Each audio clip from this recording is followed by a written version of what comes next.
Hi, I'm Elaine, and I'm so happy to welcome all of you who are here in the store. And thank you for coming. And we've had a little coffee together, and I'm sorry for the people online we couldn't have coffee with you, but we're so glad you're here. I know you're from all over the country and some not in the country. So far throughout the world, it makes me so happy to know that people are watching. For those of you who are here, you have a list, but for those who are watching, you will also be getting an online list. And of course, we'll make them very easy for you to then order the books at Book Passage. So uh, uh, thank you all for just always supporting us so that we're still here and thriving and doing our many events. I think we're going to do over 1,000 this year. And the rumor is that we have trouble saying no, but sometimes we do say no, really, it's true. But first, I would like to introduce my colleague Natalie, who is a children's expert. And just, I've watched her talk to children, and it's as if she has some magic dust that she puts on the children.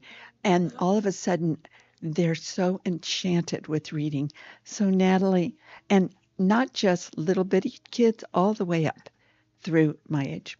Uh, Natalie, thank you.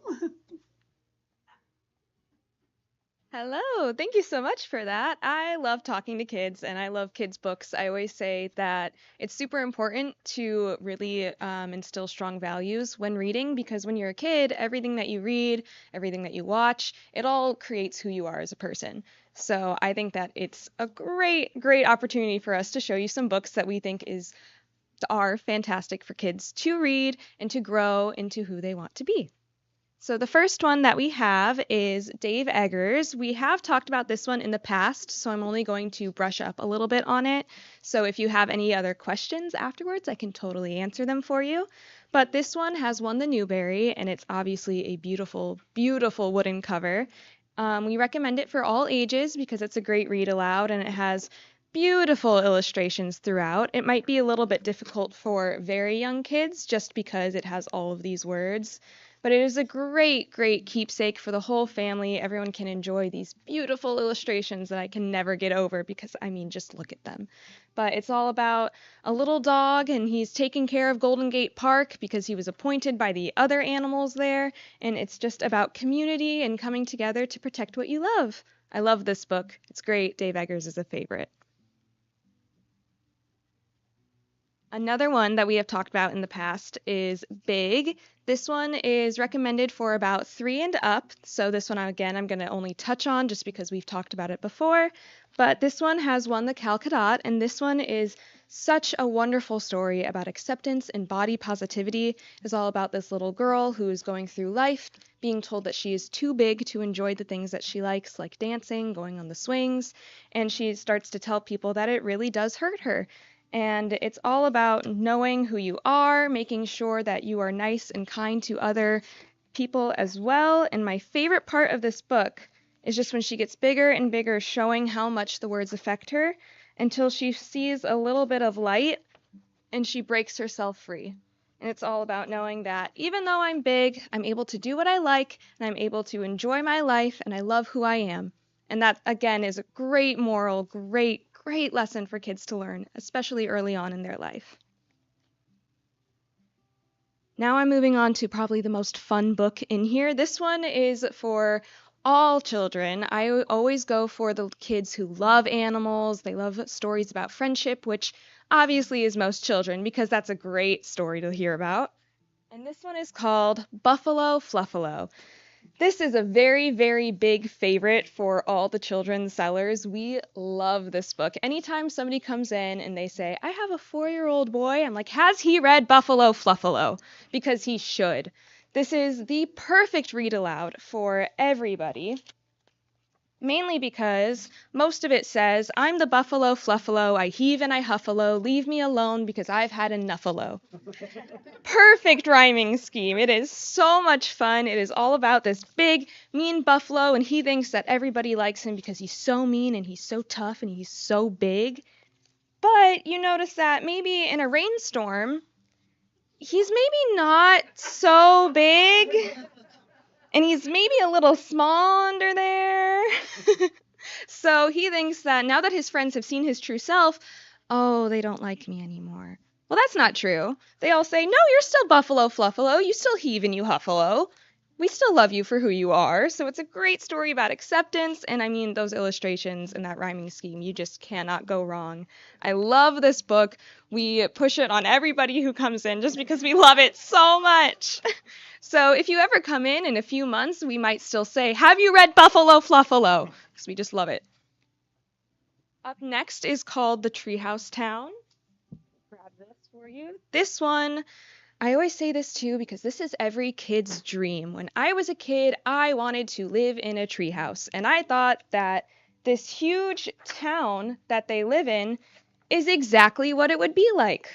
Which obviously isn't true, and once I grew up, I realized maybe living in a treehouse isn't doable for me, but I can live vicariously through this book, where you have so many different animals. There are bears, there are foxes, there's ladders, slides. There's so much in this book, and it is a great, great story for kids who love to really look into the photos, and they can see something new every single time they open up this book. I love this one. It's so whimsical. Like all of these kids are working together with the animals to cook meals for each other. That was my dream when I was a kid, and it still kind of is. So I think that this is great for about 4 years old and up, and everybody can still enjoy it later on.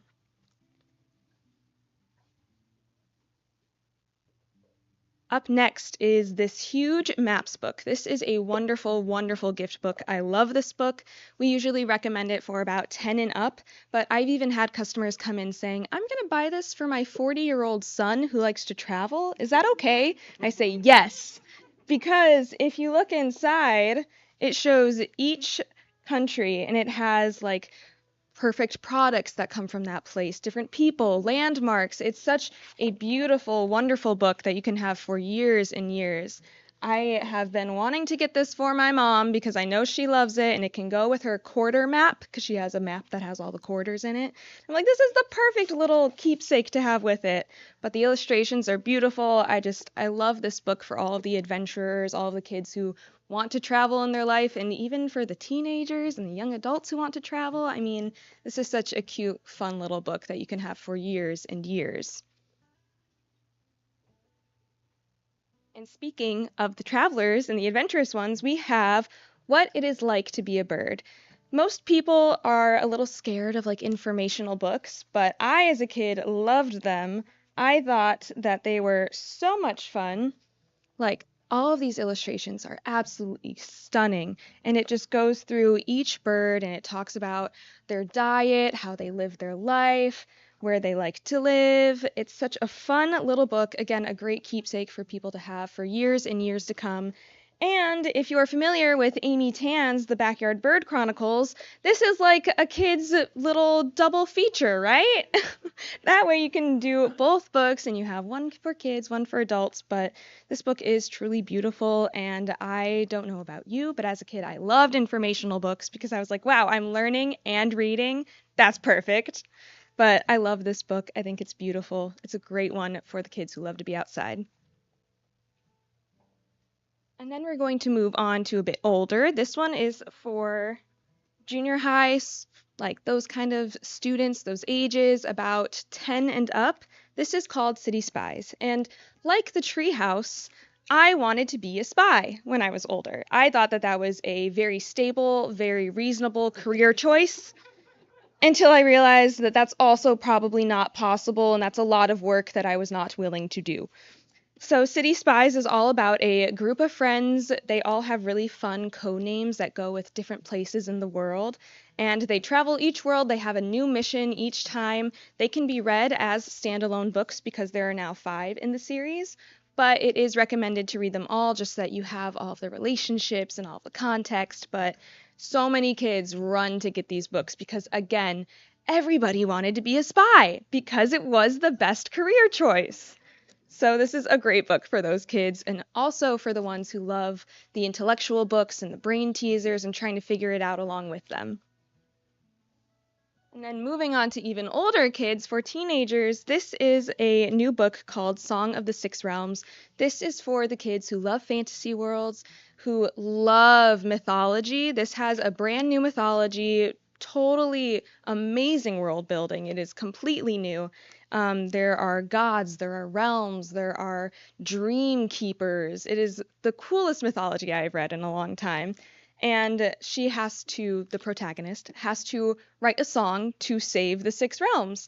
And as a music lover myself, I was very excited to see that in the book it has verse 1 instead of part 1, and then it has verse 2, and then it has interlude. As a music person, that sings to my heart. I love it. And this is, again, a great book for those who just want to dive into a magical realm and never surface.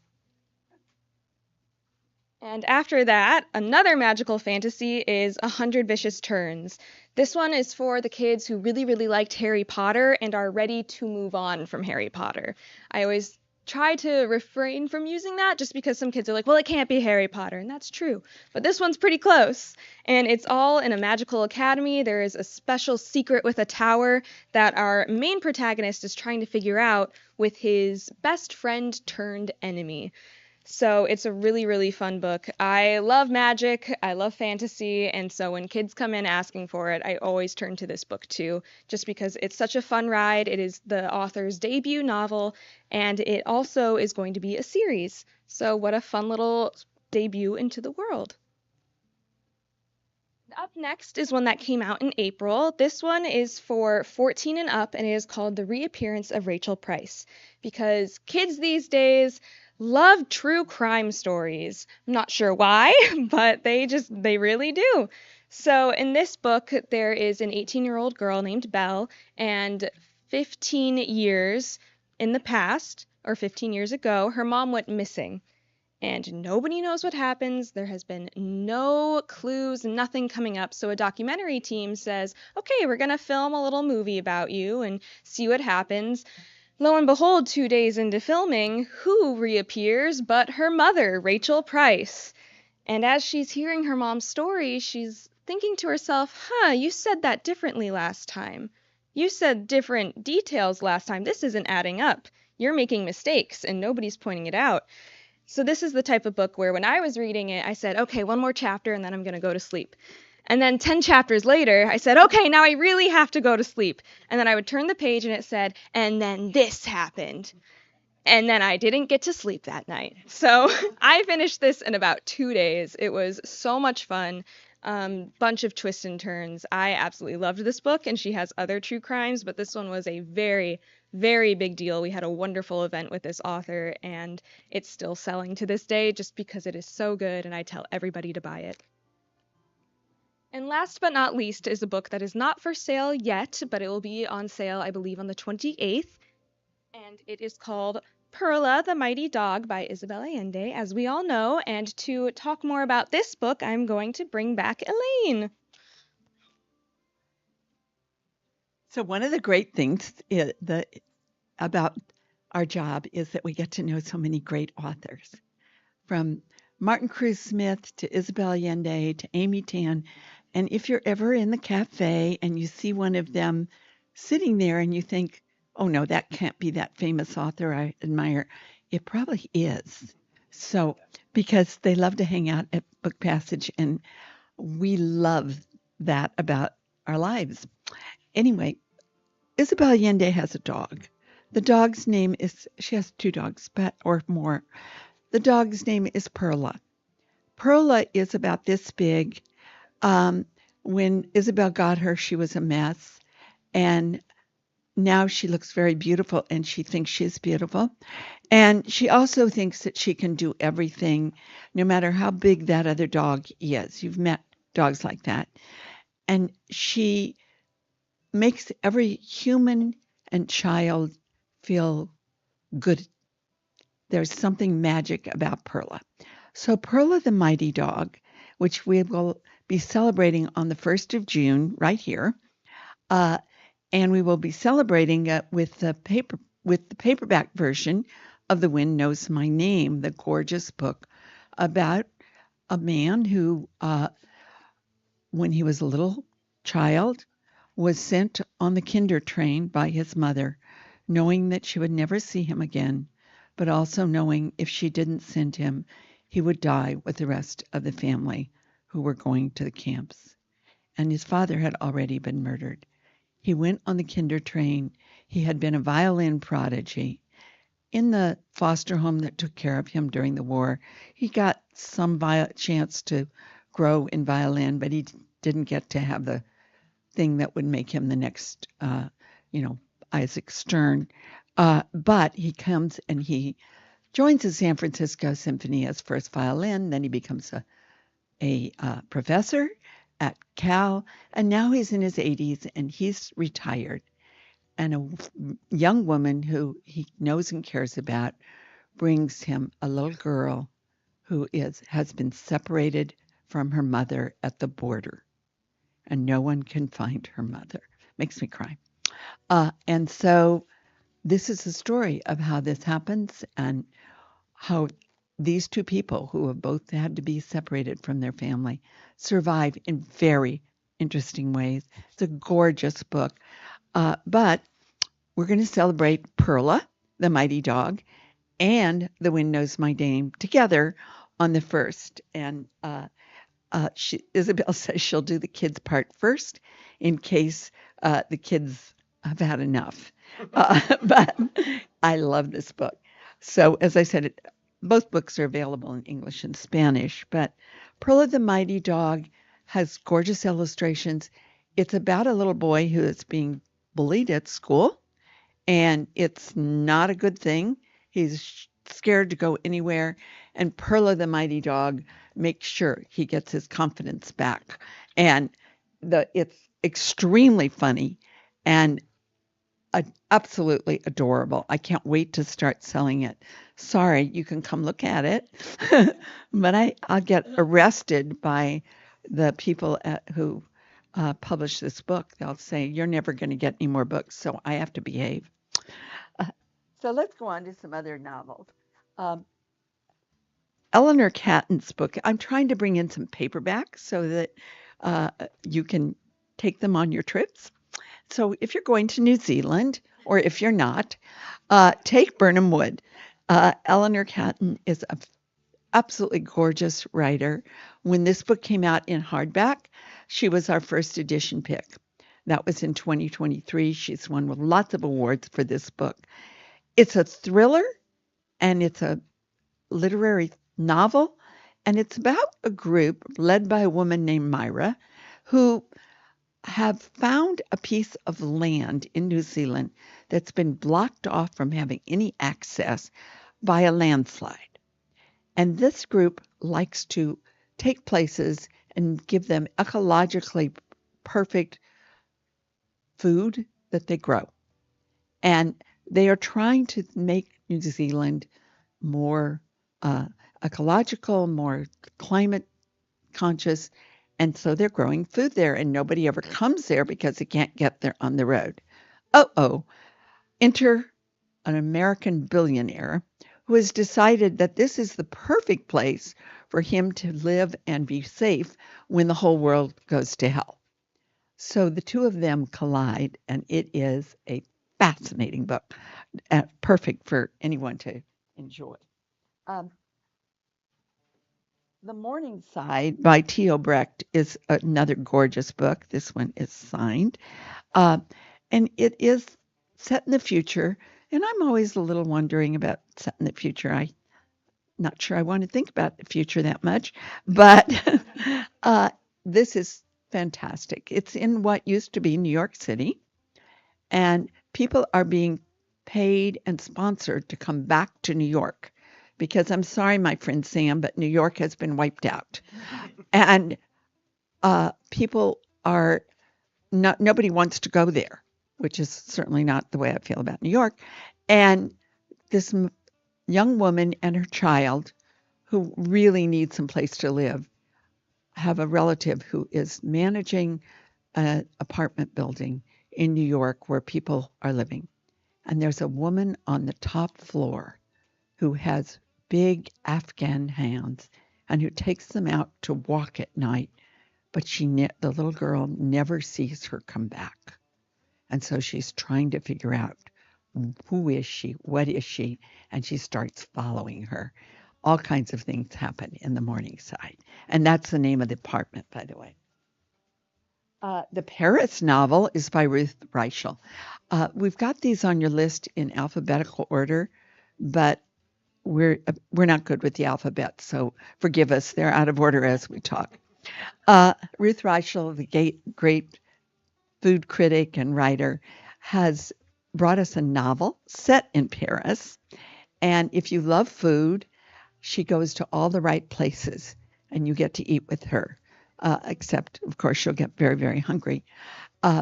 And she also goes to one of my favorite places, which is the old Shakespeare and Company bookstore. And I once went there with my children, and we were going to the ballet afterwards, and so they were all dressed up. And then we went into the store, and we couldn't figure out how things were shelved, and we learned that when books came in, they just put them somewhere.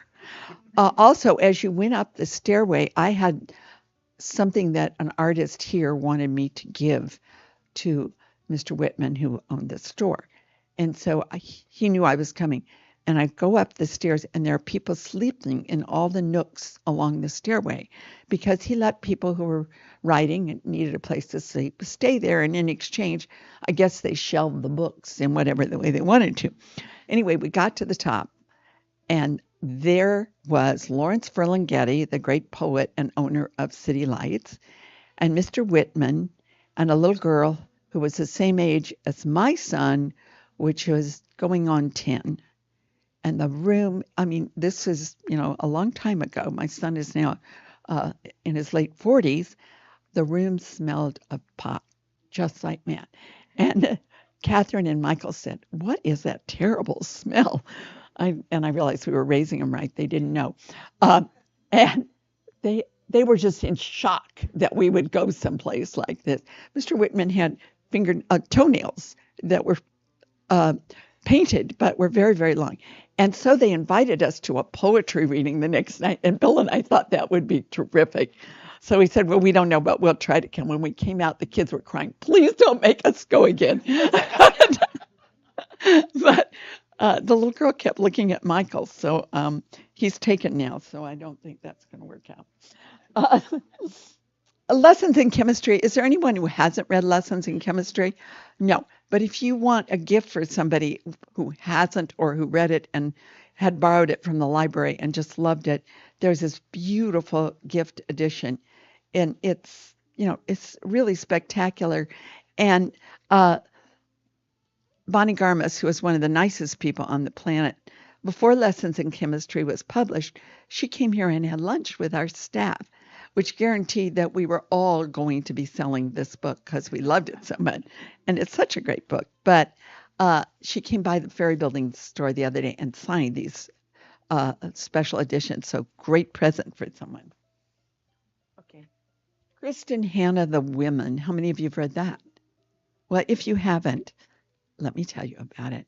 At first, I didn't think I was going to like it because it starts out on Coronado Island with this very, very elite family. And they have pictures of all the Navy heroes on the wall. And this is our protagonist is a young woman who's come up through this, and she's supposed to be a nurse for a couple of years and then marry somebody who has been to the Navy probably, and who is from the right family. Her brother has just finished Naval Academy, and he is off to Vietnam. His father, and so proud of him. The sister, his little sister, starts her nursing career, and she realizes it's going to be years before she moves beyond bedpans. And she decides that she wants to go to Vietnam too. So she goes to the Navy. They say you have to have 5 years experience. She goes to the Air Force. Oh no, even more experience is needed. She goes to the Army. They say, sure. So she goes, and then we go with her, and we see her as the surgeries are happening, as the bombings are happening, as the Agent Orange is happening. And then I I it she makes two lifelong friends with two other nurses, but when she comes back, she realizes not only are people embarrassed that we were ever in Vietnam and therefore they're blaming it on the people who were there, but nobody even agrees that the nurses were ever there. She gets no help. She has PTSD, and how she overcomes it is just beautiful. So, and also how her parents, who were so ashamed that she went to Vietnam, even though they were proud that their son did, uh, how they came to really learn and understand about life. I think it's a wonderful book. My husband had a cousin who has died some years ago who was a nurse in Vietnam, and it was Agent Orange that killed her. So uh, it's it's not that sad. It sounds like it is. So I I am sorry about that. And I think I'm ready to tell you one mystery, and then I'm going to turn this over to Louisa because Murder at La Villette is a Cara Black, Amy LeDuc mystery. And by the way, Cara just won a huge medal from the French government for her novels about Paris and France. And as you know, Amy LeDuc is a private investigator. She's also a single mother, but the father of her child wants Amy and her child to move to the south of France. He doesn't think they should live in Paris because he doesn't live in Paris. They are supposed to meet. And when she goes to the place where they're supposed to meet, he is there all right, but he has been stabbed. And of course, she is accused of stabbing him because they are, I don't know if any of you have ever been through this, but I have. They're in court over the divorce and the child custody. So it's immediately assumed that she would kill him. And even though at times she probably would have liked to, we know Amy LeDuc did not kill him. So how is she going to figure it out? It's really fun because you get to go all over Paris while you know she's going to figure it out. Uh, Cara came to us, I've probably told you this before. Cara Black came to us many years ago as a young mother who had never had any book published. She had the beginnings of a mystery set in Paris, and she brought it to the mystery conference and showed it to the faculty. And they said something I love them for. They said, "This is really good. You've really got something, but you're not ready.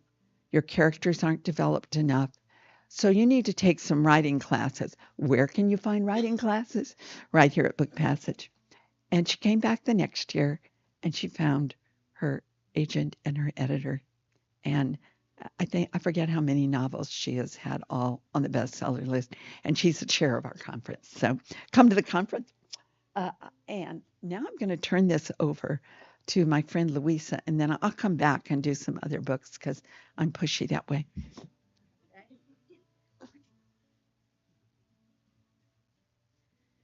Hi, thank you so much for being here on this beautiful day, whether it's in person or online. My name is Louisa Smith. I'm the buying director for Book Passage, and it means I have the best job in the whole world.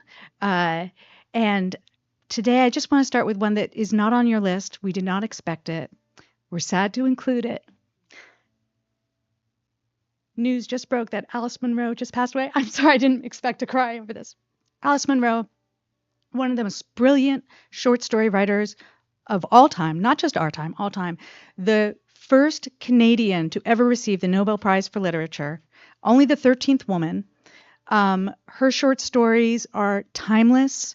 They are, they would just hit you in your core in a way that makes you feel seen. It makes you feel like you know these people. I highly, highly recommend if you like short stories. I love short stories because as somebody that has to read a lot, I always feel like I'm accomplishing a ton when I read a short story. Like, look, I finished something. So I always love short stories. She's brilliant. Dear Life is one of my favorite. This one won the International Booker Award. And so I highly recommend it. But honestly, pick up just any of hers and read them. Okay. Pulling myself together for the other books on my list, which are really fun.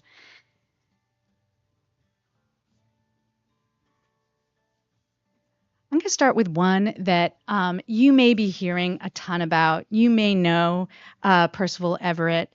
Uh, this is being mentioned. He's being mentioned for every major award out there, and there is good reason why. His smart, funny, satirical writing, it's a class all of its own. In James, this is a retelling of Huckleberry Finn. No, yes, right. I got the right one. Adventures of Huckleberry Finn. Um, in it, though, we are following the perspective of Jim, who prefers to be called James, as we find out in this book. He's a code switching narrator who has one way he'll speak, which reminds you of the original Mark Twain Jim that you see, and another way he speaks when he doesn't have to make the white people feel better about themselves.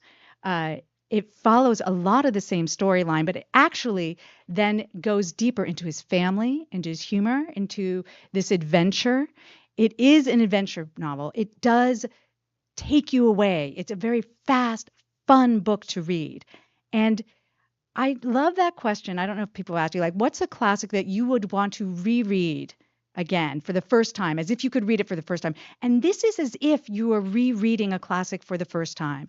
It makes you think about this American story, this important American story, in a completely different way from the point of view of people that were in many ways kind of overlooked in that original story, not really as seen as fully human. It's really an amazing, amazing book.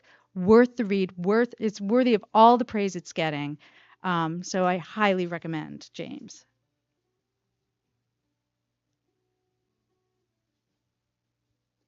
A completely different book. And oh, I need to mention, so one of the perks of having worked here so long, I think it's 30 years now, right?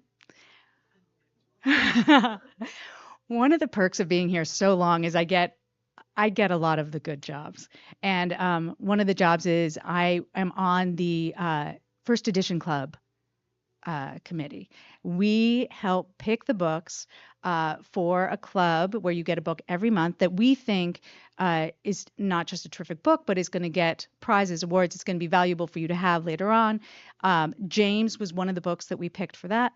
We've picked lots of great books. Kite Runner was one of the first books that we picked. We've had numerous amazing books. All the Light You Cannot See. You're nodding your head. Are you part of the club? No, you should be. You should be, because the books are terrific and they're all signed by the author. So James is one of those. We have signed editions of it. Another book that is completely different, we try to vary them as well, is Sipsworth. And oh my heart, this book. It is the most charming, moving, sweet, perfect. Somebody described it as cozy English cup of tea of a book. In it, an 83-year-old woman has returned home. She's sort of invisible. Her life has passed her by. She's sort of thinking more about the end of her life than about living her life. She doesn't see anybody. She constructs her life so that she doesn't have to talk to anybody. And then one day, she inadvertently brings a mouse into her house. She doesn't realize she's doing that. She thinks she's bringing in something to look at, and a mouse has snuck in there. And like any reasonable person, she doesn't want to just, abandon the mouse or kill the mouse. So she sets it up in its sink for it to live. And then she starts talking to it and forming a bond with it. And of course, once she has this mouse that she's accepted into her life, she starts having to talk to people outside of the house as well. She has to go to the library to get a book on how do you take care of a mouse. She has to call the wildlife people to see if they'll come and take this, because she's convinced this was a pet mouse, and they are convinced that it's a wild mouse. So they do not want to come and rescue the wild mouse that she's brought into her house, and she keeps insisting that no, this is somebody's pet and it needs to be rescued. It reconnects her to her life, to her town, to the people around her. It is just big-hearted. It is moving. It is touching. And the amazing thing, and it's short, which again is a wonderful thing. The wonderful thing is that it is sweet, but not saccharine. There's nothing treacly about this. He gets all the heart in there without making you feel like you have to go brush your teeth after. So Really a beautiful book. Another great book, and this is very different, is Real Americans by Rachel Hong. This book is really told in 3 parts. It opens, I believe, in 2011, if I'm getting the time right, in New York, a young woman, Chinese American, on a date with a man who is very much outside of her world. He is preppy, he is blonde, blue-eyed, outside of everything. She doesn't quite feel like she fits, but she's trying to fit. The next section is her son. She's now a single mom, Washington, D.C. We say, no, the first one is 2000. Sorry. So 2011, I think, is the second one. Washington, D.C. The son is trying to sort of investigate his own life. He starts doing some research on DNA. He's wondering about who his dad is. And the third part is told by her mother, May, so his grandmother, in 2030. And she's reflecting back on her time in Maoist China and her escape. So it's 80 years that it covers in whole. It's a family saga. It is a mystery. It is about big questions like, is who we are, is that predetermined? Do we have any control of it? What choices that our family makes, how does that affect us? Who are we in our identity? What makes you a real American? And Rachel's a beautiful writer that is able to do all these really, really deftly take these big, big subjects and make them something that you can understand and relate. She covers big times in the world. She covers 9/11. She covers all these sort of things that are happening, but she does it in a way that feels very relatable and very sort of present. Beautiful, great saga, family saga, really moving. Okay, we're going to move to paperback. Like Elaine said, you guys are traveling and you probably don't want to take a lot of hardcover books with you. So I have a couple wonderful paperbacks. One is In Memoriam by Alice Wynne. This is a really beautiful, beautiful book. Totally different cover from the hardcover. So if you think you've read it, take a close look. Have you ever bought a book that you're like, oh, this sounds just like something I would like, and then you realize it's because it's exactly something that you've already read, and it's because they changed the cover? So definitely take a look. This is a World War I book. We have a ton of World War II books. I love World War II books, but it is interesting to read about a different time period. And it starts in a boarding school in Britain, and all the kind of weird prejudices and bonds that form in that boarding school between all these boys, 2 of whom fall in love with each other, but of course cannot admit that, so they don't know that they love each other. And their imaginings of the grandeur of war. And then they go to war. And you can imagine what that really is like. So it's about the atrocities of war.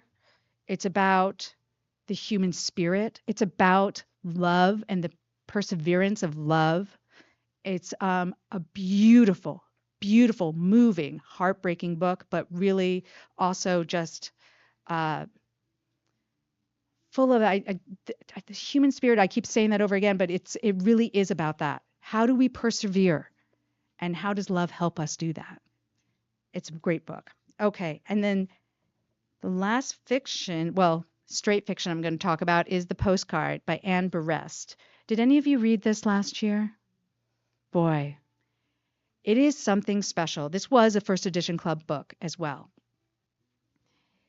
In I forget what it was, 1983 or something, the family receives a postcard, and the only thing written on it are 4 names.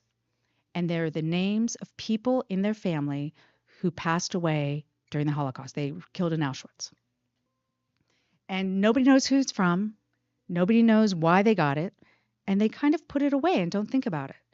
And then years later, when Anne grows up, her daughter comes home talking about an anti-Semitic comment that a child made at school.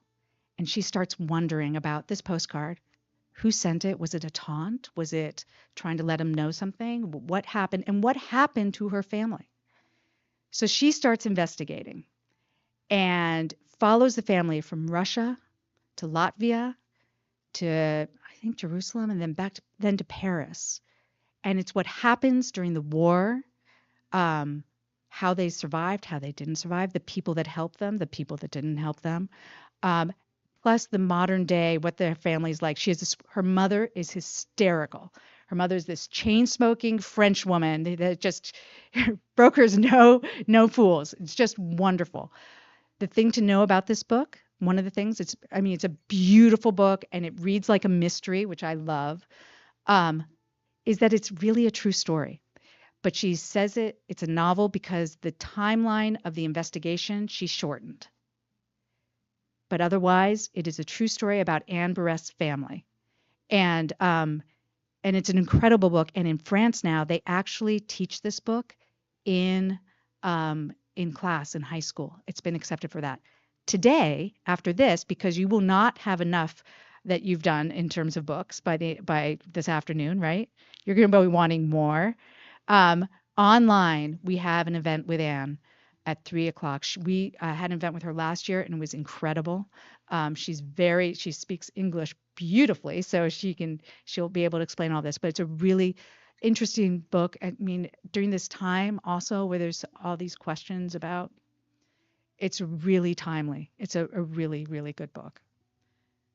I'm going to switch gears slightly to go over to mysteries. I'm a mystery fiend. And like I said, I have the best jobs here. And one of my jobs here is I run a Mysteries Abroad book club where we talk about mysteries that take place in other parts of the world. It's been really fun. It's sort of it's one of the ways I like to travel is about reading books in different parts of the world. I'm going to start with one that's called Better the Blood. This one, well, you heard about Birnam Wood. This is a different way to look at New Zealand. This one is a really unique mystery in that the detective is Maori. And she gets drawn to a crime where it's obvious that the person who was killed ritualistically, and soon discovers that there's a historical event that happened against the Maori people that this killer is trying to sort of not make right, but make somebody pay for. And here she is caught between her job and her identity. It is an incredible look at the Maori people, about their history in New Zealand. I didn't fully know. It's a really good, really fast-paced mystery too. So if you liked, I don't know, if you love, try to think who, like Tana French, but you don't want to read about Ireland, this is a great one to do. Do I need to pick up? Okay, I'm gonna just do. I know. I'm going to do the Dennis Lehane then. Okay, great. Is that one? Okay. So Dennis Lehane, this is here. I'm just going to mention this because he's brilliant. He's always brilliant. This may be my favorite one since Mystic River. It is so good. 1970s, Southie Boston, black man, on the eve of desegregation, a black man is killed, a white woman is missing, and her mother is a character of all time, would go up against any other tough guy you've ever read about in any noir out there. It's terrific. So, okay, thank you so much. Thank you for being here. I'm going to turn it over.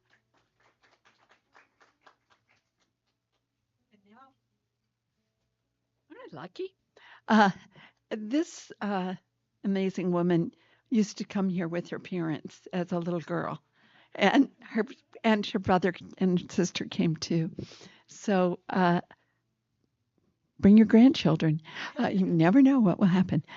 One of the fabulous people we have here is Jonathan, who is often hosts events, but is also the assistant manager of the entire retail store and is just an incredible man. So meet Jonathan. Hi there. Let me grab my pile of books here.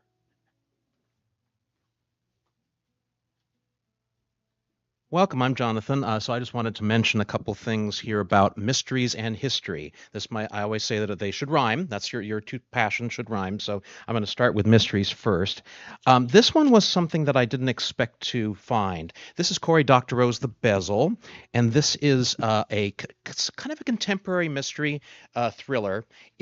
Cory is mostly a science fiction author, and this is the second in a series. The first series he wrote, during the pandemic, he decided, what could I write about that would be different? And he wanted to write about he wrote about the last adventure of a gumshoe, of an unconventional thriller character. So he decided to write one as if he had written the other ones in the series. So that was called Red Team Blues, and he loved it so much he decided to write a second book about that, which was earlier in his life. So he's written about the end of his career, and now this is going back further. So what this is he's a financial accountant, a forensic accountant.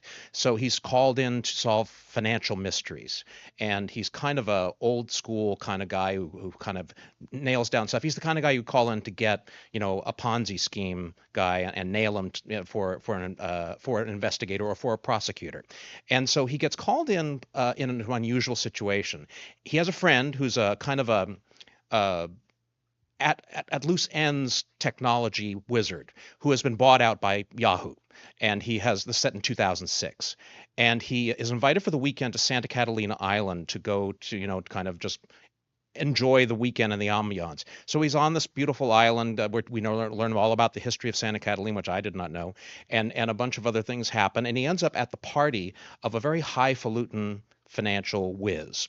And through a series of situations involving fast food, which you cannot get on Santa Catalina in the 2006, and a kind of an underground financial scheme to make money off of it as distributors of fast food on this island to bring In-N-Out burgers to Santa Catalina, he discovers that there's a scam going on, that the people who are supposedly investing in this at the bottom are going to be losing all their money. And he gets offered, this is the character, Marty Hench is the lead character, he gets offered an opportunity to manage this for this very, very thoughtless big guy in financial schemes and be the guy who ruins all these people's lives. He turns him down and makes a lifelong enemy. And what happens is that his best friend, this kind of at loose ends technology wizard, ends up getting put in prison for a third strike on a minor situation that was just, he found drugs in his car.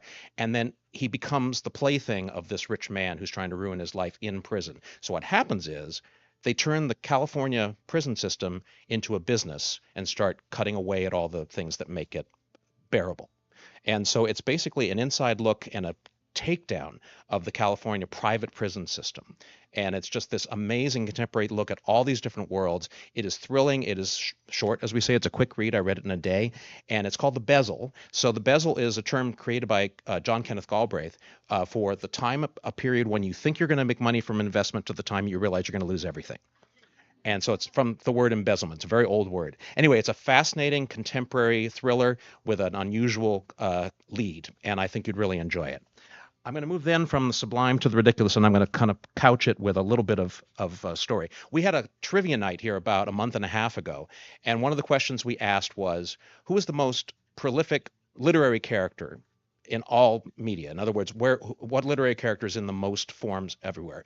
The answer was Sherlock Holmes. And so these two books right here are Sherlock Holmesian in nature. And I'm going to start with this one called Close to Death by Anthony Horowitz. Anthony Horowitz started in British television as the creator of Midsummer Murders and Foyle's War. He is a wonderful metafictional mystery writer. And this is the fifth in a series of what are called the Hawthorne mysteries, Daniel Hawthorne mysteries. So it's a modern day Holmes and Watson relationship between a contemporary detective and his assistant. However, the assistant is Anthony Horowitz, the author.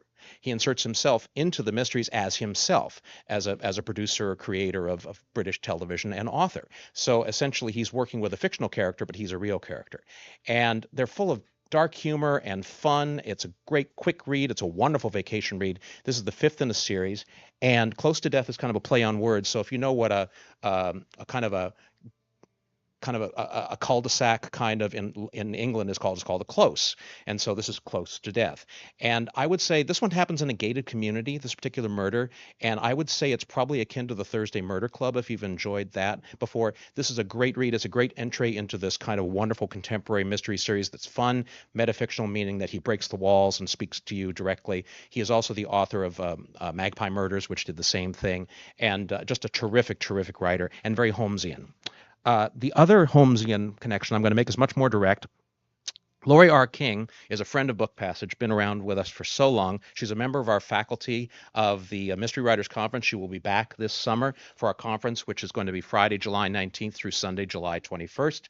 And Lori has written the 18th in her Mary Russell Holmes series. This is the 30th anniversary of The Beekeeper's Apprentice, her very first book of that series. And this one is very personal. It delves into the history of Sherlock Holmes, and actually it's the first time that she's actually split the focus of her narration and had two different separate stories going on simultaneously, one from the perspective of Mary Russell, his wife, young wife, and the other from his own perspective.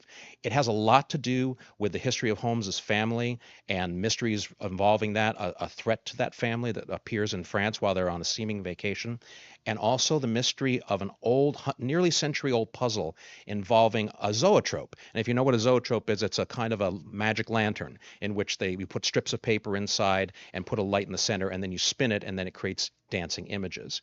And she finds in this collection of materials that were given from this relative that nobody knows who it is, this collection of strips of paper and a lantern and a journal that is in code that she has to decode.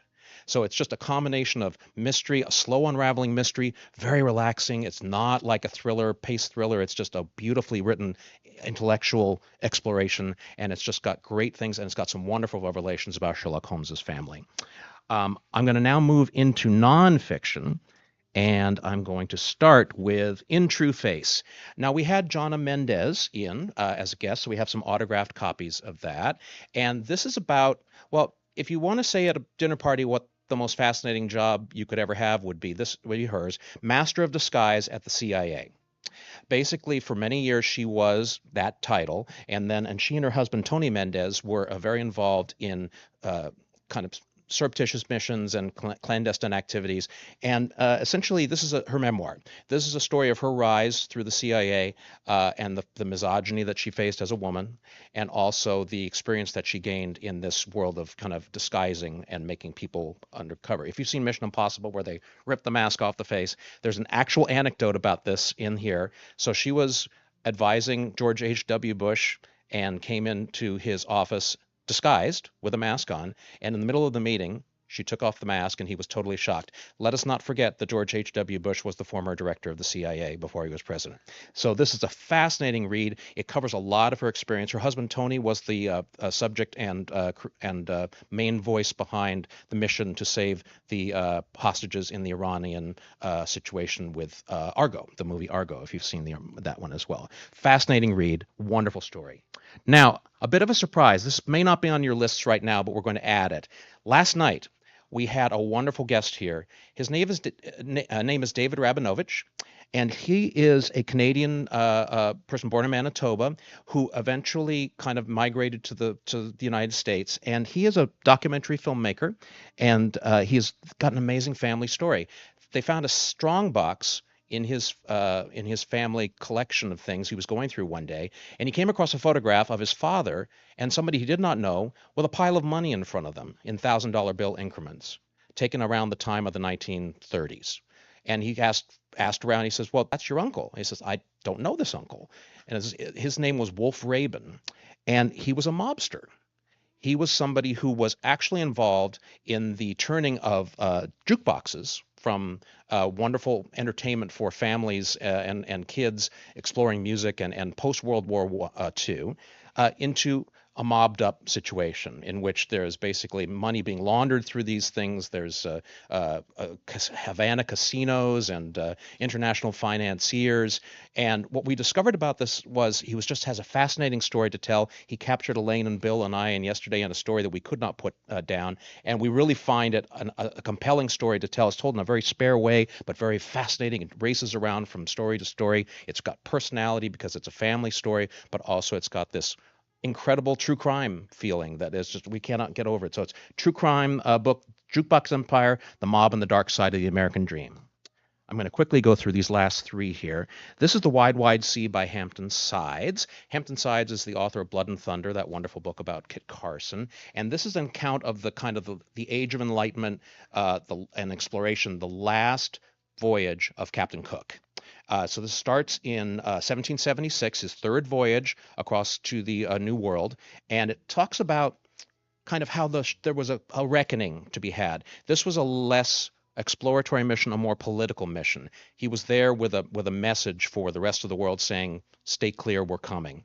And essentially his wonderful distance and respect for the indigenous peoples that he encounters changed. And his attitude he was considered to be a wonderful captain, yet his crew noticed that he was much quicker with the lash and more mercurial and more on edge. This is a story of that through that last voyage, which ended sadly with his death in Hawaii at the hands of the indigenous peoples there. It is a fascinating read. He is a wonderful writer, and it's Imperial Ambition, First Contact, and the Fateful Final Voyage of Captain James Cook, The Wide, Wide Sea. We have autographed copies of that. Calvin Trillin. Calvin Trillin is a national treasure. I consider him to be the reincarnation of James Thurber, and I just think that it is great we still have him. This is called The Lead, Dispatches from a Life in the Press. This is a collection of his essays about his business, about reportage. So it's wonderful, funny. You can read one before you go to bed. He's charming, he's wry, he's witty. He's writes about everything that's important to him, which is the people that he met in his journeys as a journalist. He was here for our very first kind of spring meet. It was sunny and beautiful outside. It was the great day. We had the wall-to-wall people, and we had a chance to have him just dryly drop bon mots everywhere, and they're loaded up in here as well. So Calvin Trillin, The Lead, excellent. And my last one, Knowing What We Know. I'll be very quick about this. Simon Winchester. This is the paperback edition. A wonderful read if you get a chance to read about the transmission of knowledge in our history. It starts out in the ancient wisdom, and it comes all the way to modern times, from the creation of the first encyclopedia to Wikipedia. It's an all-encompassing book about how humans acquire, retain, and pass on information and data. It's about encyclopedias and libraries and modern journalism, and it talks about the noble uses and misuses of information.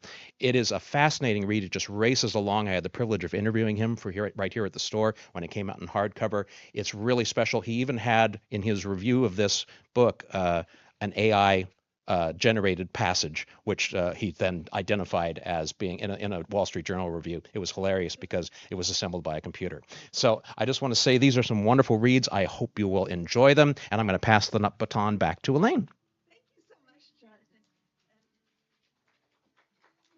That was great. And Jonathan is here many days a week, and I count on him. When you're thinking, what am I going to get him for Father's Day? Come on in. We all have ideas. Jonathan's going to have read everything. I'm just going to tell you a couple of nonfiction, and then I'm going to pass it on. Number one on the bestseller list at the New York Times last week was Backyard Bird Chronicles by Amy Tan. Do not miss this gorgeous book. Look at this. We have sold over 2,000 copies, partially because Amy told people if they pre-ordered the book, she would sign it, she would personalize it, and she would give them one of her beautiful, wherever it is, postcards. But guess what? She isn't going to personalize your book, but she has signed them all. She has COVID right now, and Zach went over to her house. She said, no, I'll sign. He went over to the house, left her a few hundred more. He came back, and she called him and said, I'm done. But during COVID, she had been involved in birding, real birding, not bird watching, birding. And she really had a chance to observe the birds in her own garden. And so she writes about that experience. It's a memoir. It's a book about nature. It's absolutely gorgeous. One of my favorite ones is Crime Scene, the Murder of a Crow, and I can't tell it the way she did, but she got a stuffy crow, I would say, but it looked really real. She put it upside down outside in her garden, and all of a sudden the crows came and they looked at it and they went away and they haven't come back. So if you want to know who's smart, it may not be humans. That's scary. Um, Chasing Hope is by Nicholas Kristof, the absolutely wonderful writer about the world and where we're going. And this is really how his memoir, but also his history of what's going on in the world and all the good things that are going on, of curing diseases that maybe none of us worry about, bringing women up into the world. And he will be at Calvary Presbyterian Church at the corner of Jackson and Fillmore on the 20th of this month at 7 o'clock. So please go online and sign up. I'd love to see you there. And for the people who are somewhere far away, just fly in. We think it'll be worth it. But if you can't, we'll get you a signed book. So you can order a signed book if you're far away. And I'm going to stop right here after oh no, I can't stop. I'm sorry. I'll get killed if I stop with this. Um, Travel Guide to the Middle Ages. Who knew they had travel guides? They did. They are so funny, but they're also very detailed. I mean, how to avoid getting kidnapped, what the best place to eat, uh, things we still are concerned about, but it's the whole world through medieval eyes. And I think what a great present for someone who's about to go traveling. Uh, Jen Psaki is one of my heroes. And as you know, she was the first press secretary in the Biden administration, and she came in with facts. She did not lie. And boy, could she give it back to a certain guy uh, who kept asking stupid, mean questions. At any rate, her new book is called Say More: Lessons from Work, the White House, and the World. And it is a gem. Give it to anyone. It's also almost a leadership book. It's a book to give someone who's just graduating from college. It's a book for anyone who loves the news or who cares about the world. She was also the press secretary for the State Department when Kerry was the Secretary of State. She worked in the Obama administration in the press office. And as you know, she now has her own show on MSNBC. She'll be here in 2 days on the 16th at our friends at Dominican University of California at 7 o'clock. So please come if you can. Again, you can sign up online. But if you can't, we'll try and get you a signed book. Can't guarantee it. I can't talk about it anymore because we'll be here until I'm old. But first of all, I forgot to tell you about this novel by the great Amor Tolls. It's actually short stories, fabulous. And uh, like all of his writing, there are twists and turns, and what a great man. He did say on stage, and I'll paraphrase this. Someone asked him a question of, "Oh my goodness, your novels are so beautifully written and so thrilling. You must work really hard." And he said, "No, I used to work hard when I had my job in finance. This I don't think of as working hard." So if you're thinking of getting a new career, it'll work, I can promise you. And I just want to mention our friend Salman Rushdie's book, Knife, because he he has been here so many times, and what happened to him when he was just about to start talking, and someone came with a knife and stabbed him, and uh, it was 14 seconds. And he asks us to sit down and count 14 seconds.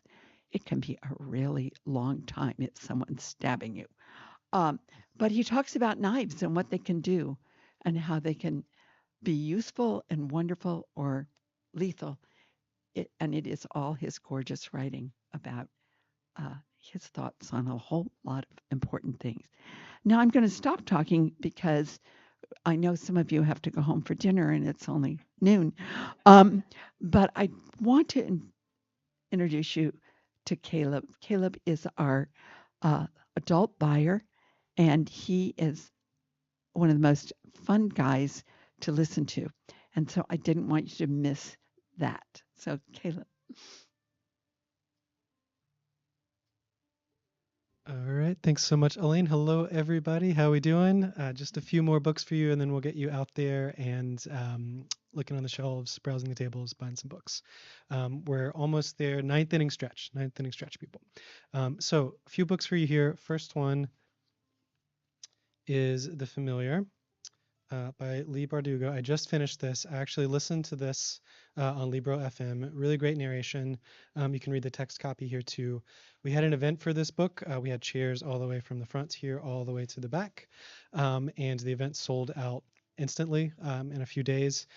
It's a combination of historical fiction and fantasy. It's set sort of during the time of the Inquisition, the Iberian Peninsula, and really beautiful writing. There's a magic element, so you get kind of the fantasy, but it's not like there's more to it than that. There's politics, there's intrigue, interpersonal relationships, romance. It really has everything you could want, and it really is a great page turner. So The Familiar, great book.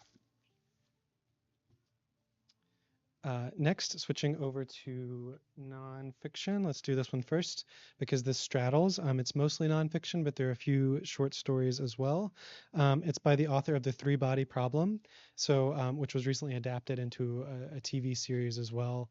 Sort of international sensation. The author is Chinese, so much of the action in The Three-Body Problem takes place in China, and there's some really interesting stuff happening with Chinese speculative fiction these days. So just to give you a sense of some of the things covered here, we have some of the stories and the essays are The Battle Between Sci-Fi and Fantasy, The World in 50 Years, The Dark Forest Theory, Civilization's Expansion in Reverse.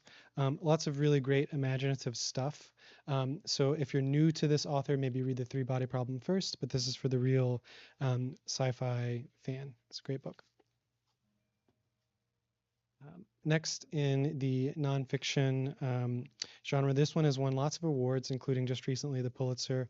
Louisa talked about James and the incredible story there, and the fictional account of James and his life. This is a nonfiction book. This is a true story, an epic journey from slavery to freedom, about a couple who had to, of course, if they wanted to leave their enslavement, they had to move through the world in a different way. So they went from, husband, wife to master slave. Incredible planning, incredible execution, quite the journey. Check this one out, Master Slave, Husband, Wife. Newly released today. How many of you have seen My Octopus Teacher? Anybody out there? So the filmmaker for that film has a new book out. It's called Amphibious Soul. It's just really deeply rooted in his experience in nature, his experience underwater. It's a very soulful book, just about his time in South Africa and the South African sea forest, and the interconnectedness of things. So if you liked that documentary, we're also having an event here soon, so check that one out as well. Praise Song for the Kitchen Ghosts. This is sort of food literature, but it's also a memoir. The author was formerly the poet laureate of Kentucky, so it's good writing. It's about Black Appalachia and food and family. The kitchen ghost reference are all of the author's ancestors, and she feels them with her when she's in the kitchen and cooking and eating and sharing with her family. Just a beautiful object as well. Really beautiful book. Praise Song for the Kitchen Ghosts. Finally, I won't talk about it, but we do have some cat books here at Book Passage. This one has a cat on the cover, and it's called My Beloved Monster. Great title for a book about a cat. Talk to me after, because, yeah, let's talk about this book, My Beloved Monster. Thanks very much. So we could probably open a store of cat books because Caleb buys the books. But what a great buyer he is and a great talker. I have a couple more I just have to tell you about. I'm sorry.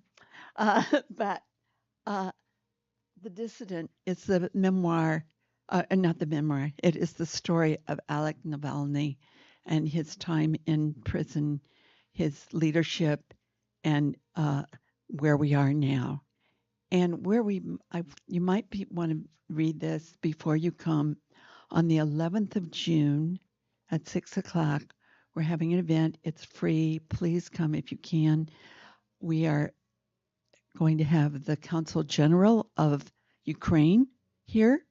We're going to have a, a customer who has been going back and forth to Ukraine, getting food and supplies to people, and an admiral in the U.S. Armed Forces who is not there to fight, but is also a surgeon and can talk about his experiences there.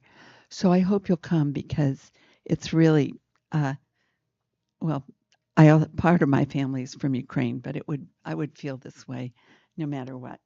And then I forgot to tell you about 20, so we're going to stay till bedtime now.